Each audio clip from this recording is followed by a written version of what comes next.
এক দেশে এক রাজা ছিল। তিনি ছিলেন অত্যন্ত অত্যাচারী, প্রজাদের উপরে বিনা কারণে অত্যাচার করত। মন্ত্রী, রাজ্য জুড়ে আমার নির্দেশ কেন পালন করা হচ্ছে না? শোনা যাচ্ছে অনেক প্রজা নাকি এখনও পর্যন্ত তাদের বকেয়া কর দেয়নি। মহারাজ, সবিনয়ে বিনতি করছি, এবার ফসল ভালো হয়নি, তাই অনেক গরিব প্রজা। কোনো অজুহাত নয়। তারা কি জানে না আমার রাজ্যের নিয়ম কি? কর না দিলে তাদের পরিণতি কি হবে? জি মহারাজ, আপনার কঠোর আদেশ, যে কর না দেবে তার মৃত্যুদণ্ড হবে। ঠিক, আমার রাজ্যে দুর্বলতা চলে না। এখনই যাও, সেই প্রজাদের ধরে আনো, আমি তাদের এক্ষুনি দৃষ্টান্তমূলক শাস্তি দেব। প্রজাকে ধরে আনা হলো। প্রজা মাটিতে নতজানু হয়ে, দোহাই মহারাজ, আমাকে ক্ষমা করুন, আমি একজন সামান্য কৃষক। এবারে বন্যায় আমার সব ফসল বন্যায়? তোমার তো অজুহাতে শেষ হচ্ছে না। শোনো, এই রাজ্যে আমার কথাই হচ্ছে শেষ কথা, আমার কথাই হচ্ছে শেষ আইন। তোমার অপরাধ, তুমি কর দাওনি, তাই তোমাকে এক্ষুনি আমি মৃত্যুদণ্ড দিলাম। এই মুহূর্তে একে জল্লাদের কাছে নিয়ে যাও, আর রাজ্যে ঘোষণা করে দাও, যে আমাকে উপেক্ষা করবে তার পরিণতি এর চেয়েও ভয়ঙ্কর ভয়াবহ হবে। না না না না মহারাজ, আমাকে ক্ষমা করে দিন, আমাকে ক্ষমা করে দিন। আমার স্ত্রী আছে, আমার সন্তান আছে। রাজার আদেশ পালন করো, নিয়ে যাও ওকে এক্ষুনি।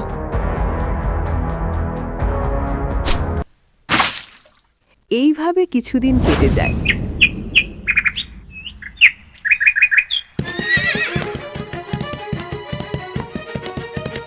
একদিন রাজা শিকার করতে বনে গেলেন। সেখানে তিনি দেখলেন এক সাধু গভীর ধ্যানে বসে আছেন। এই আবার কি? বনের ভিতরে বসে বসে নাটক করছে নাকি? ওহে সাধু, চোখ খোলো, চোখ খোলো তো দেখি বাবা।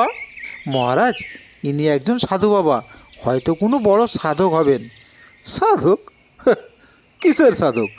আমার রাজ্যে আমার চেয়ে বড় ক্ষমতাধর আর কেউ নেই। দেখছিস কেমন ভণ্ড সেজে এখানে বসে আছে? চল তো, ওকে নিয়ে একটু মজা করা যাক। মহারাজ, কোনো সাধু সন্ন্যাসীকে বিরক্ত করা ঠিক নয়। চুপ করো, আমার সামনে তর্ক করো না। এই রাজ্যের প্রতিটি ঘাসও আমার ভয়ে কাঁপে। আর এ কিসের ধ্যান করছে বসে বসে? এই যা, তোরা দুজনে মিলে লাঠি দিয়ে ভালো করে পিটিয়ে দে, ওর ধ্যান ভাঙুক। চাকরেরা অনিচ্ছা সত্ত্বেও সাধু বাবার কাছে গেল এবং তাকে আঘাত করতে শুরু করল। সাধু বাবার ধ্যান ভাঙল, তিনি যন্ত্রণায় চোখ খুললেন। কে? কার এত বড় স্পর্ধা? কে আমার ধ্যান ভাঙালো? আমি আমি এই রাজ্যের রাজা। কেন, তোমার খুব কষ্ট হচ্ছে বুঝি? তোদের মতো ভণ্ডদের এটাই তো প্রাপ্য। আমার রাজ্যে কর না দিলে আমি মানুষকে মৃত্যুদণ্ড দেই, আর তুই বিনা কাজ না করে এখানে বসে আছিস। রাজা, তুই? তোর এত অহংকার!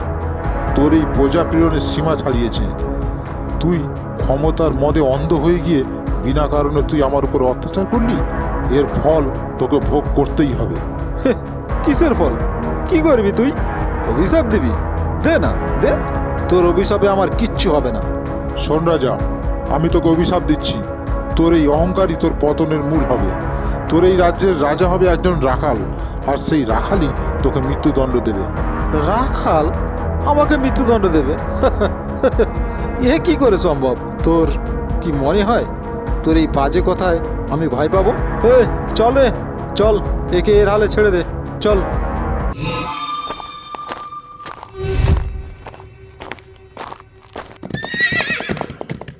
তারপরে রাজামশাই শিকার করে রাজপ্রাসাদে ফেরত আসেন। এইভাবেই বেশ কিছুদিন কেটে যায়।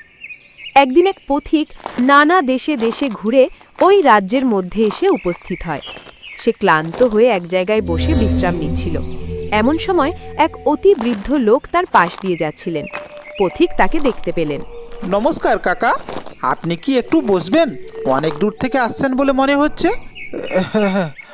নমস্কার, নমস্কার বাবা।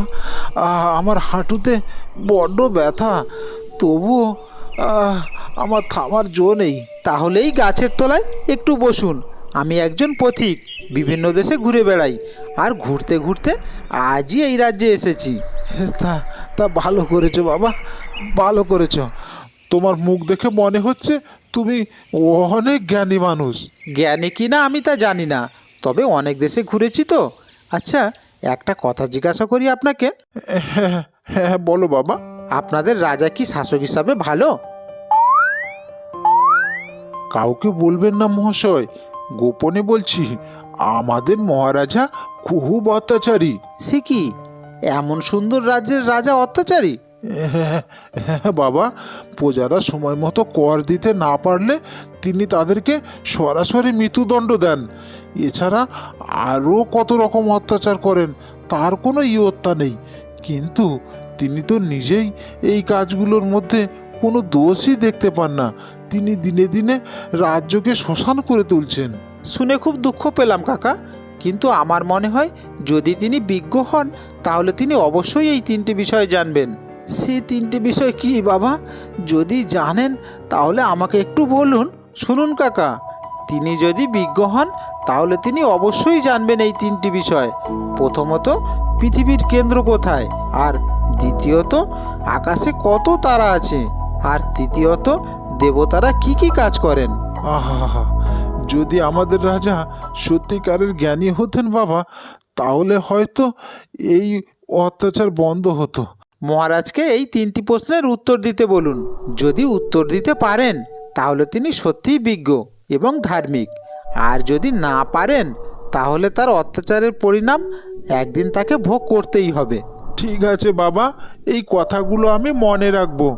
আপনাকে অনেক ধন্যবাদ। আপনি খুব চিন্তাশীল মানুষ বাবা। ঠিক আছে, তাহলে এখন আমি চলি। আপনি সাবধানে থাকবেন। হ্যাঁ, আপনিও সাবধানে থাকবেন। আপনার যাত্রা শুভ হোক। বৃদ্ধ লোকটি পথিকের কথা শুনে সাহস করে একদিন রাজপ্রাসাদের দরবারে উপস্থিত হলেন। মহারাজ, জগৎজোড়া খ্যাতি আপনার। আমি এক সামান্য প্রজা, আপনার কাছে কিছু কথা জানতে এসেছি। ওহ, তুমি আবার কে? এই অসময়ে বিরক্ত করছো। ঠিক আছে, কি জানতে চাও বলো, আমি খুব ব্যস্ত আছি। মহারাজ, আপনি অনেক জ্ঞানী, অনেক মহান। আমি আপনার কাছে তিনটি গুরুত্বপূর্ণ প্রশ্ন নিয়ে এসেছি।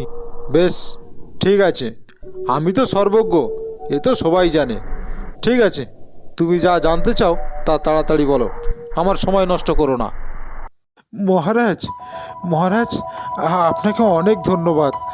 আমার প্রথম প্রশ্নটি হলো, পৃথিবীর কেন্দ্রস্থল কোথায়? পৃথিবীর কেন্দ্রস্থল? এ তো খুবই সামান্য প্রশ্ন। ঠিক আছে, বলো তোমার দ্বিতীয় প্রশ্ন কি? মহারাজ, আমার দ্বিতীয় প্রশ্ন হলো, আকাশে কত তারা আছে? ওফ, এগুলো তো ছেলে মানুষের মতো প্রশ্ন। ঠিক আছে, তোমার তৃতীয় প্রশ্ন বলো দেখি। আমার তৃতীয় প্রশ্ন হলো, দেবতারা কি কি কাজ করেন? প্রশ্নগুলি শুনে মহারাজ হতবুদ্ধি হয়ে গেলেন। তিনি সিংহাসনে বসে অনেক ভাবলেন, কিন্তু কোনো প্রশ্নেরই কোনো কুল কিনারা খুঁজে পেলেন না। তার মুখ ক্রমশ রক্তবর্ণ হয়ে উঠল। এই মুহূর্তে এই প্রশ্নের উত্তর আমার জানা নেই। তুমি পরে এসো, আমি তোমাকে পরে এর উত্তর বলে দেব। যথা আজ্ঞা মহারাজ, যথা আজ্ঞা। সেনাপতি, আমার রাজ্যের সমস্ত প্রধানদের এক্ষুনি এখানে ডেকে আনো। যথা আজ্ঞা মহারাজ। অল্পক্ষণের মধ্যেই রাজ্যের বিভিন্ন অঞ্চলের প্রধানেরা দরবারে হাজির হলেন। শোনো প্রধানগণ, আমার এই রাজ্যের একজন বৃদ্ধ তিনটি প্রশ্ন করেছেন। প্রথম প্রশ্নটি হলো, পৃথিবীর কেন্দ্র কোথায়? দ্বিতীয় প্রশ্নটি, আকাশে কত তারা আছে?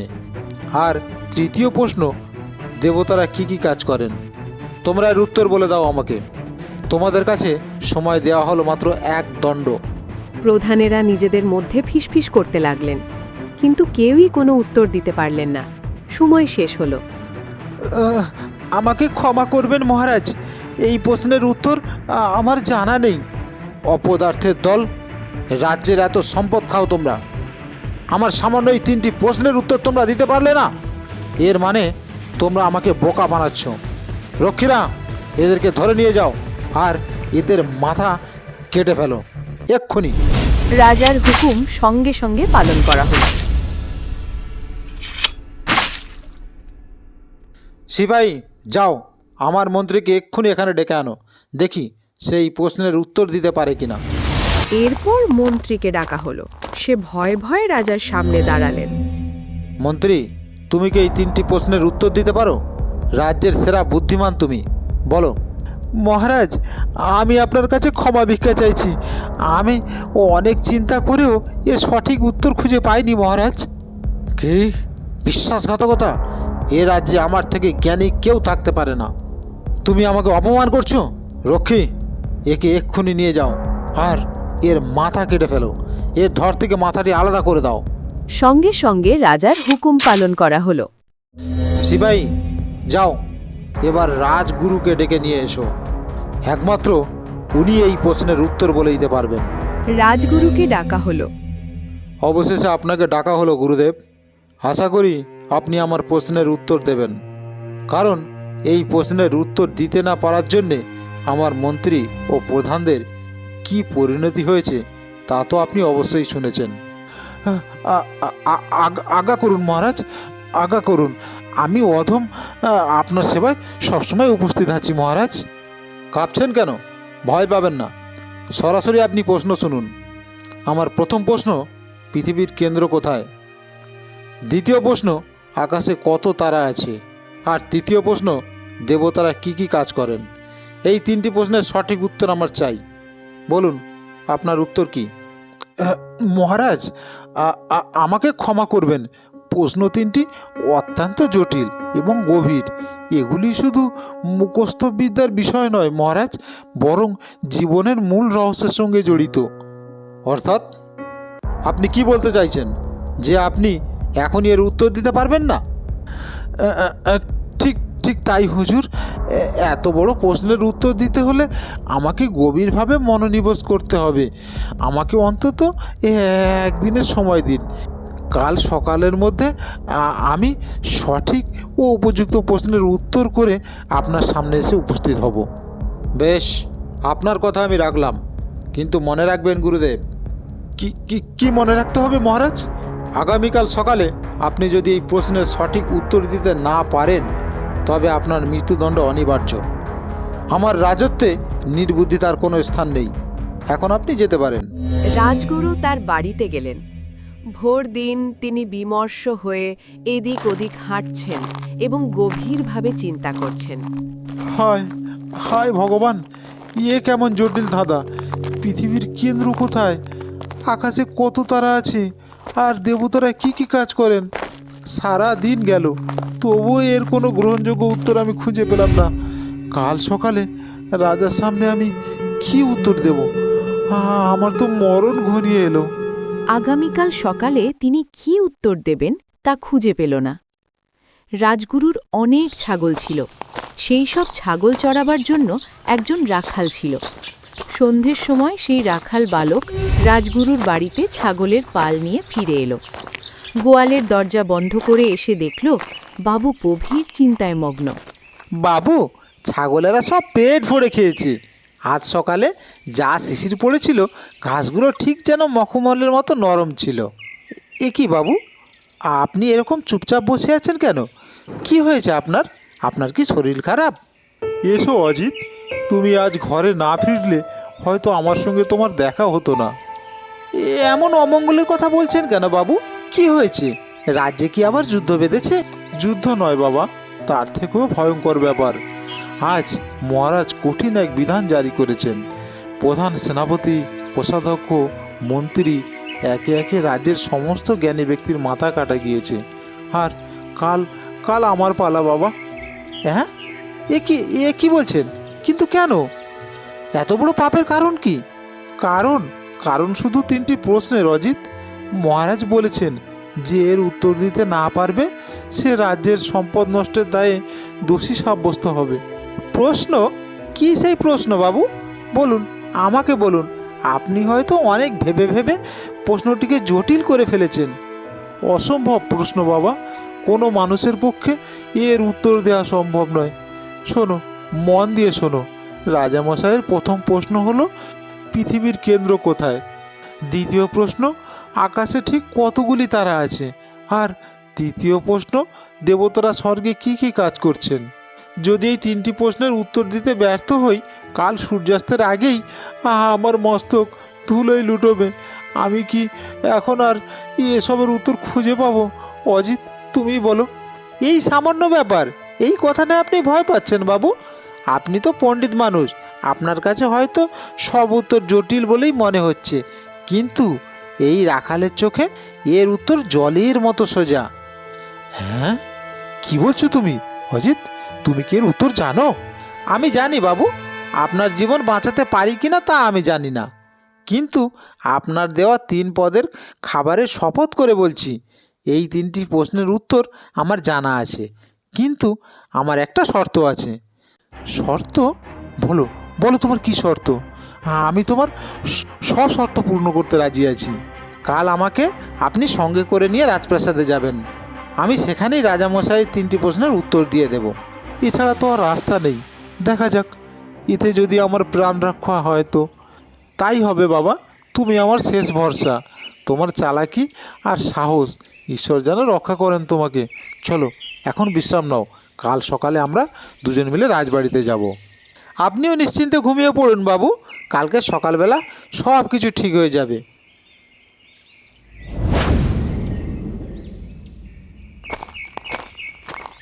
পরদিন সকালে রাজগুরু রাখাল ছেলেকে সঙ্গে নিয়ে রাজদরবারে গিয়ে হাজির হলো। উত্তর কি খুঁজে পেলেন? গুরুমশাই সাহসে ভর করে বললেন, এ আর এমন কি প্রশ্ন মহারাজ? এই প্রশ্নের উত্তর যে ছেলেটি আমার বাড়িতে ছাগল চড়ায় সেও দিয়ে দিতে পারবে। ঠিক আছে, তাহলে তাকে এক্ষুনি রাজদরবারে হাজির করো। রাখালকে রাজদরবারে হাজির করা হলো। তুমি আমার প্রশ্নের উত্তর দেবে? হ্যাঁ মহারাজ, আমি আপনার প্রশ্নের উত্তর দেব। এই প্রশ্নের উত্তর তুমি যদি দিতে না পারো তাহলে তোমার মৃত্যুদণ্ড হবে। ঠিক আছে, তাহলে এখন বলো, পৃথিবীর কেন্দ্র কোথায়? রাখাল ছেলে তখন তার ছাগল চড়াবার লাঠিটা মেঝের ওপর এক জায়গায় ঠোকে বলল, এটাই হলো পৃথিবীর কেন্দ্রস্থল মহারাজ। আপনি পৃথিবীর 4 প্রান্ত হতে এর দূরত্বটা মাপলেই সব বুঝতে পারবেন। যদি সে দূরত্ব সমান না হয়, অর্থাৎ কম বেশি হয়, তাহলে আপনি আমাকে ফাঁসিতে ঝোলাবেন। বাহ বাহ বাহ, একবার তো সঠিক উত্তর দিয়েছো তুমি। হ্যাঁ, আমি খুব খুশি তোমার উত্তরে। বাহ বাহ বাহ। উত্তর শুনে রাজামশাই খুশি হলেন। রাজদরবারে উপস্থিত সব লোক আশ্চর্য হয়ে গেল। এবার রাজা দ্বিতীয় প্রশ্ন উত্থাপন করে বললেন, ঠিক আছে, এখন তুমি বলতে পারবে আকাশে কত তারা আছে? হ্যাঁ পারবো মহারাজ। এই বলে সে তার ঘাড়ের ওপর যে লোম ভর্তি একটা ছাগলের চামড়া ছিল সেটা মেঝের ওপর ফেলে বলল, এই চামড়ার গায়ে যতগুলো লোম আছে গুনে দেখুন, তা আকাশের তারার সমান। যদি কম বেশি হয় তাহলে আপনি আমার মাথাটি কেটে ফেলবেন। বাহ, খুব সুন্দর উত্তর দিয়েছো, একবার সঠিক উত্তর দিয়েছো। আমি খুব খুশি হলাম। এখন আমার তৃতীয় প্রশ্ন শোনো। তুমি বলতে পারবে দেবতারা কি কি কাজ করেন? হ্যাঁ পারবো মহারাজ। ঠিক আছে, তাহলে বলো, কিন্তু তার আগে আমাকে স্নান করে শুদ্ধ হয়ে রাজবেশ পরিয়ে আমার মাথায় মুকুট পরিয়ে দিতে হবে। আমার হাতে তুলে দিতে হবে রাজ্যের রাজদণ্ড এবং রাজার সম্পূর্ণ ক্ষমতা। তখন আমি দেবতাদের কাজ কী তা বলে দিতে পারবো। এই কে আছিস? তাড়াতাড়ি এই রাখাল বালককে নিয়ে যাও আর শুদ্ধ জলে স্নান করাও। রাখাল ছেলেকে প্রথমে সুবাসিত জলে স্নান করানো হলো। তারপর তাকে রাজবেশ পরিয়ে মাথায় রাজমুকুট তুলে দেওয়া হলো। রাজদণ্ড হাতে নিয়ে সিংহাসনে বসল সে হলো পূর্ণ রাজক্ষমতার অধিকারী। সিংহাসনে বসেই রাজারূপী রাখাল বালক ঘাতকদের ডেকে ভূতপূর্ব রাজার দিকে হাত বাড়িয়ে হুকুম দিল, এই অত্যাচারী লোকটাকে এখান থেকে বেঁধে নিয়ে গিয়ে এখনই এর মাথা কেটে ফেলো।